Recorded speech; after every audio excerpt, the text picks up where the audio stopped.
Perbudakan, satu kata yang menyimpan luka panjang dalam sejarah umat manusia. Dari zaman Mesir kuno hingga era kolonialisme di benua Amerika, perbudakan telah menjadi sistem yang kejam, menindas jutaan jiwa demi kekuasaan, ekonomi, dan ambisi. Segmen 1, perbudakan di Mesir kuno.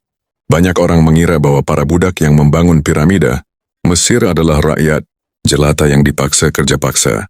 Namun menurut beberapa catatan arkeologis, para pekerja piramida sebenarnya adalah buruh upahan dan bukan budak. Namun itu tidak berarti perbudakan tidak ada. Di Mesir kuno, budak adalah bagian dari masyarakat. Mereka adalah tawanan perang, atau orang yang dijual karena utang. Budak bekerja di rumah tangga, ladang, atau bahkan tambang.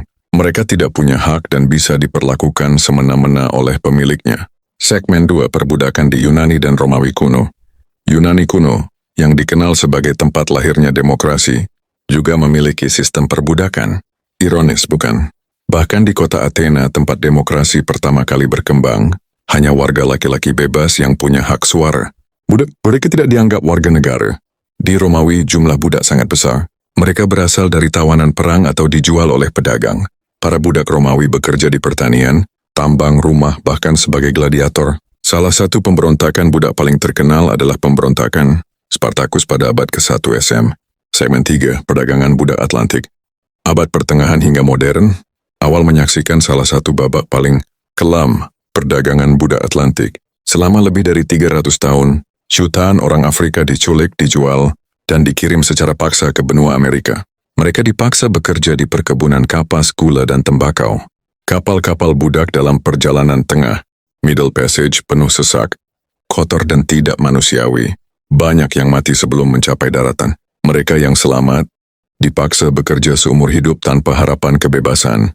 Amerika Serikat, Brasil, dan negara-negara Karibia sangat bergantung pada tenaga budak untuk menopang ekonomi kolonial mereka. Segmen 4, perlawanan dan abolisi. Tapi perbudakan tidak berlangsung tanpa perlawanan. Dari pemberontakan kecil di perkebunan, hingga revolusi besar seperti revolusi Haiti, tahun 90, satu-satunya revolusi budak yang berhasil menggulingkan penjajahan. Di abad ke-19, gerakan abolisi mulai berkembang di Eropa dan Amerika.